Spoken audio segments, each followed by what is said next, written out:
Oke, assalamualaikum warahmatullahi wabarakatuh. Selamat datang di channel saya. Oke, pada kesempatan video kali ini emang kita nggak mau servis dulu. Ini kita mau mereview saja, dan mungkin ada sedikit pembahasan tentang ini. Kita mohon maaf perdekat lagi ya, dan sedikit diperjelas, maaf, biar objeknya terlihat jelas dulu. Oke, kita sedikit diperjelas.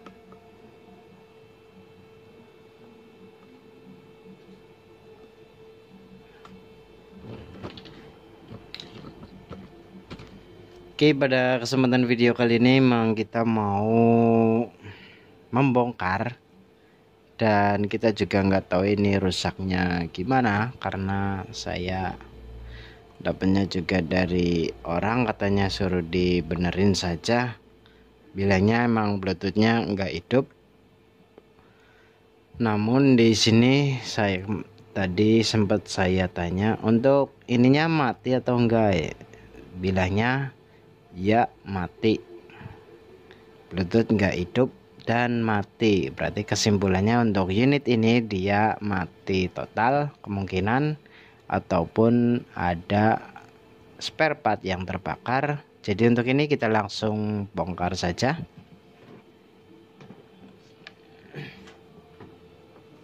Untuk bagian belakangnya dia ternyata sudah dibongkar, entah dari siapa atau apa. Jadi kita coba. Oh iya, ya sudah dibongkar. Untuk bagian modulnya dia tersimpan ya di sana. Semoga terlihat nanti. Kita mau lihat saja pada bagian power supply saja, kita fokusnya. Apakah dia masih menyala ataupun sudah mati? Ya, pakainya dia IC untuk regulatornya dia pakai Viper 22. Kemungkinan dia 2 ampere. Terus untuk jalurnya dia masih terlihat oke, nggak ada yang kendor, solderan pun oke, saklar pun terlihat dan oke. Kita coba colok ke listrik, apakah ada sesuatunya. Kita coba colok ya untuk listriknya. Kita posisikan ke on dulu, apakah ada efek. Dia sempat nyala namun tidak ada suara dentuman ataupun yang lainnya. Jadi ini saya juga belum bisa berasumsi ataupun bisa menyimpulkan apa yang rusak.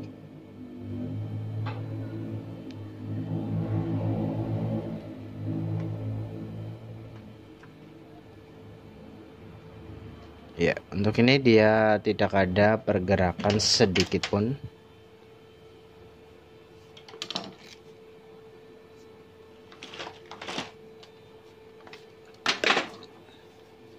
Untuk ini dia adalah jenis speaker aktif mini ya, bisa dibilang mini subwoofer atau mini home theater versi Cina. Kita coba ukur tegangannya, apakah dia normal atau tidak. Colokannya, yes, kita colokan. Kita coba ukur di output masing-masing bagian, apakah dia aman ataupun emang sudah mati. Kita tes ya. di bagian sini berarti plus ini. Ya, untuk outputnya dia sama sekali tidak ada pergerakan ataupun tidak ada tanda-tanda on atau hidup. Di sini kita periksa lagi yang kedua, yaitu pada bagian power supply utamanya di bagian ini sebelum menuju ke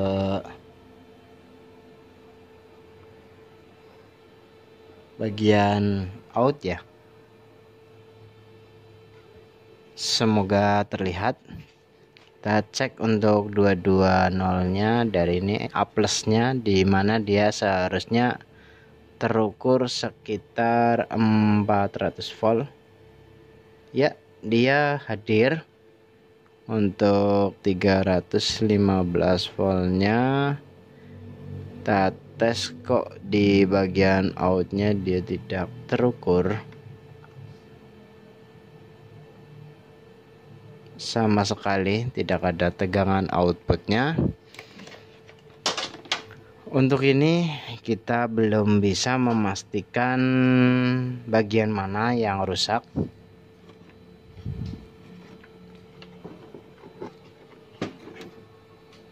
Kita melihat dulu untuk setiap bagiannya apakah dia bekerja atau tidak.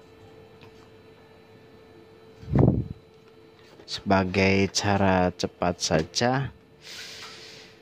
kira-kira bagian mana yang rusak itu kita harus melakukan,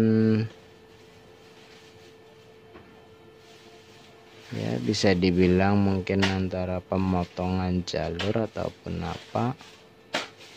Namun di sini emang ada komponen yang agak sedikit mencurigakan ya.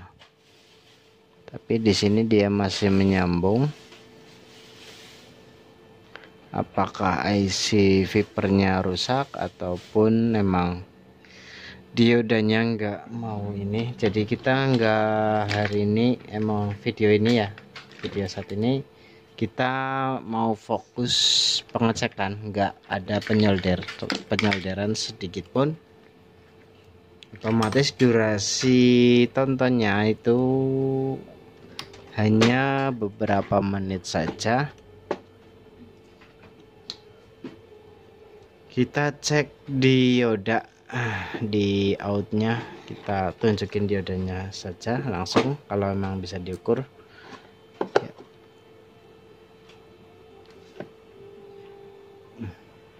Ya, kita tengahkan dulu biar terlihat.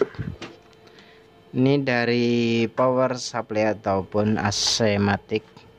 Ini adalah trafo power supply atau trafo AC maticnya. Untuk outputnya kita cukup cari dioda apakah ada di area depan atau agak samping sedikit. Di sini ada satu dioda, kita harus cek apakah dioda ini open atau tidak, kita akan cek.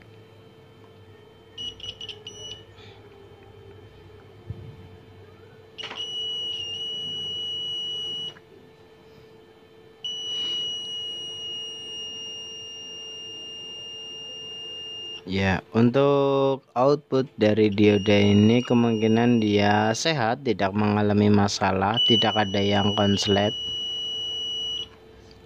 Kita cek diodanya apakah dia putus atau emang masih normal. Dia menyambung. Seharusnya kalau sehat dia dibalik itu nggak menyambung, alias suaranya mengecil. Iya emang benar, dia suaranya mulai mengecil, berarti emang di sini ada bagian yang tidak bekerja, entah dari IC Vipernya, Viper 22A, mungkin dari itu ataupun emang dari jalur yang korosif. Untuk 315 volt dia hadir. Kita cek setiap jalur apakah ada yang putus. Untuk spare part kurasa nggak ada yang putus sedikit pun, nggak ada yang terbakar. Kita cek apakah jalurnya normal semua atau emang ada yang putus. Kita cek satu-satu. Ya, ini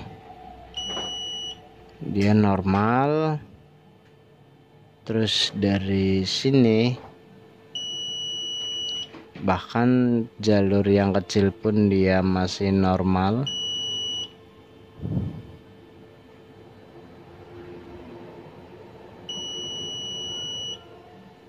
Kita lakukan pengecekan di balik karena takut ada yang nggak beres.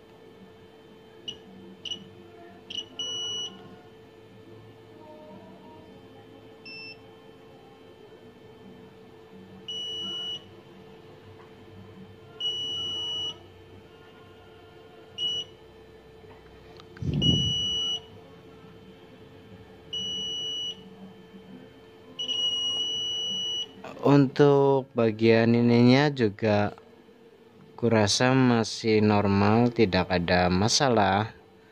Kita lanjut pengecekan sikring. Kita putar balik ya biar terlihat.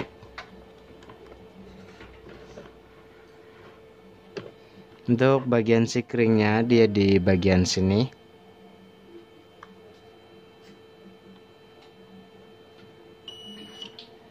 Ya, karena tadi sempat emang terukur 315 volt, berarti emang sikringnya dia normal. Kemungkinan memang mengarah ke bagian ininya Viper 22. Itu dia sudah rusak atau mati. Kemungkinan untuk Viper 22 dia cuma 2 ampere ya di sini. Dari biasanya emang untuk kode spare part nggak jauh dari spesifikasi ataupun detail dari deskripsi ataupun apa ya, spesifikasi bisa dibilang ya, salah clue atau istilah clue-nya atau tanda-tandanya ataupun ya cara pembacaannya biasanya nggak jauh dari kode spare part ya. Untuk jenis MOSFET, intinya untuk jenis yang berhubungan dengan tegangan, dia sebagai fungsi sebagai tegangan. Contoh untuk MOSFET regulator TV Polytron, dia menggunakan 7N65, di mana angka 7 dia menunjukkan adalah sebagai ampernya 7 ampere. Terus untuk ini Viper 22 kemungkinan dia menghasilkan 2,2 ampere, nggak jauh berbeda dari yang ini. Untuk bagian, terutama untuk bagian yang power supply ataupun yang sebagai intinya berhubungan dengan tegangan, biasanya emang kode spare part nggak jauh dari ampere ya. 7N65 7 ampere, 8N65 8 ampere. Untuk 65 nya dia kemungkinan berapanya, bagian apanya kita agak sedikit lupa, namun memang untuk kode spare part dia seperti itu. Agak sedikit mengantuk ya. Oke, nggak masalah. Oke, untuk ini kemungkinan besar emang iya dia rusak bagian Viper 22 ataupun IC regulatornya, karena dari segi output ataupun yang lainnya dia normal. Dan untuk ini karena dia menggunakan IC TDA 2025 atau TDA 2025, itu dia mengkonsumsi per 1 IC kurang lebih 1 ampere. Untuk 2 IC kurang lebih 2 ampere itu maksimal ya. Untuk regulatornya dia 2 ampere, jadi untuk ini antara beban dan power supply dia sudah sangat ngepres. Jadi bisa juga kerja dari power supply-nya dia terlalu memaksakan atau terlalu ekstrim juga. Jadi untuk ini ya emang kebanyakan elektronik seperti itu dibikin secara perhitungan dibikin seimbang, namun terkadang memang enggak memikirkan ataupun di sini tidak menganalisa ketika suatu spare part kita memaksakan dengan ampere yang tertera, dia akan mudah rusak ataupun cepat rusak karena itu tadi dari pemaksaan ampere antara beban dengan power supply-nya itu sama-sama 2 ampere. Jadi untuk ini kurasa kurang bagus karena akan bekerja terlalu maksimal. Dan untuk yang lainnya kayaknya enggak dulu untuk pengetesannya. Mungkin kita mau pengetesan menggunakan regulator, kita akan coba ya.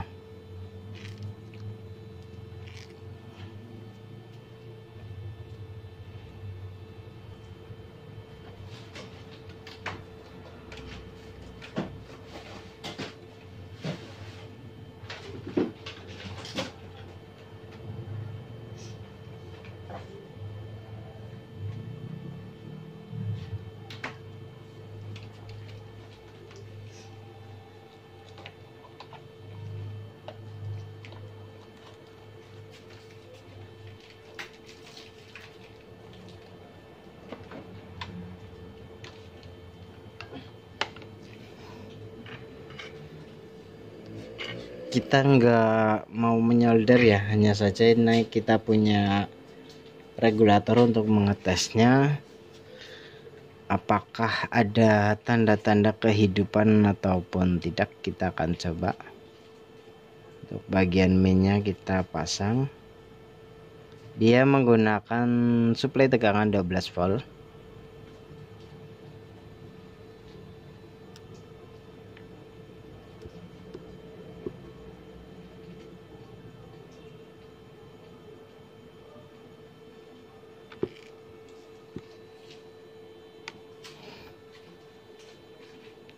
Ternyata dia masih ada tanda-tanda mau menyala, namun di sini dia memang diam-diam saja, dia nggak ada respon.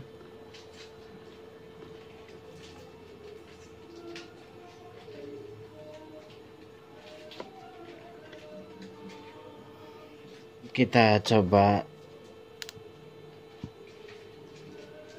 on kan dulu, terus apakah ada respon.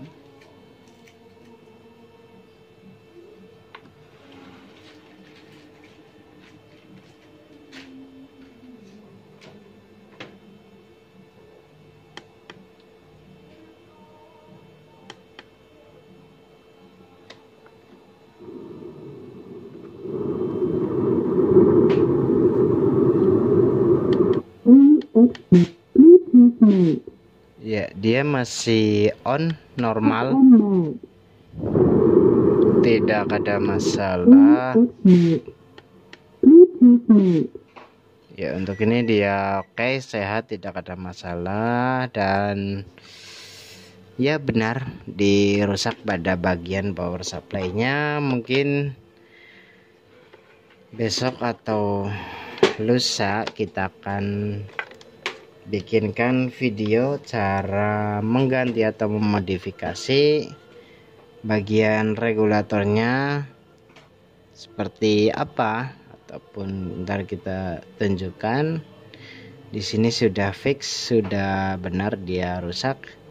Mungkin nanti kita akan modifikasi dengan, kalau dengan trafo itu terlalu memakan biaya, otomatis untuk trafo 3 ampere saja kurang lebih di angka sekitar ya 80 sampai 120.000 untuk trafonya saja. Namun di sini kita memanfaatkan barang bekas dari kita ngumpulin beli di Rongsok, yaitu kita beli gembelannya atau PCB bekas apapun kita beli, kita akan melakukan modifikasi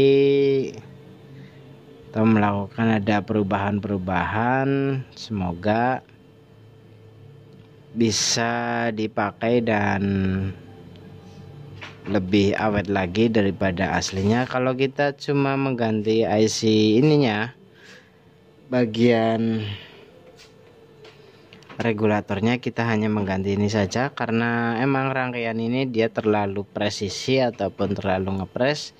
Jadi kita mau menggantinya atau sedikit memodifikasi menggunakan regulator eksternal atau ekstra. Kita modif di sini, ditempelin saja, yang bertujuan dimana semakin bagus rangkaiannya, otomatis untuk daya tahannya dia berbeda, akan lebih kuat daripada versi aslinya. Karena emang mengingat ini adalah speaker aktif Cina, emang kebanyakan didesain udah ngepres.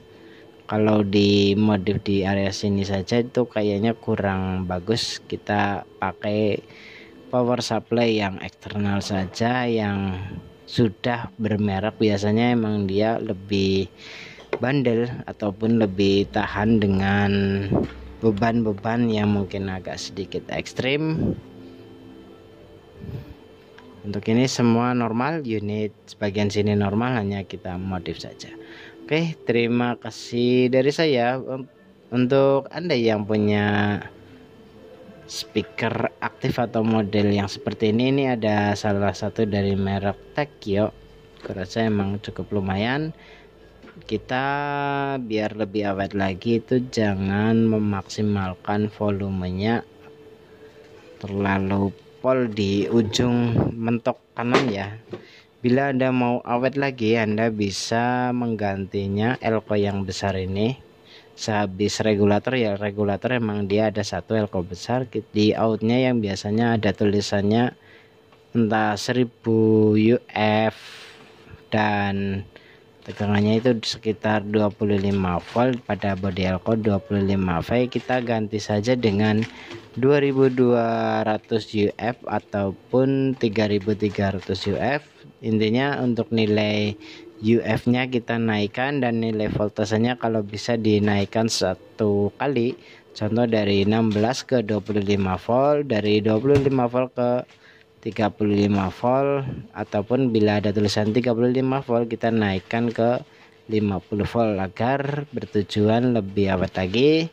Dan untuk nilai UF nya kita naikkan lagi agar supply yang dihasilkan oleh regulator ini dia tidak mudah drop, tetap stabil walaupun volume sudah maksimal. Jadi untuk ini yang awalnya mungkin 1000 UF kita ganti 2200 UF, ataupun dari 2200 UF kita ganti dengan 3300 UF.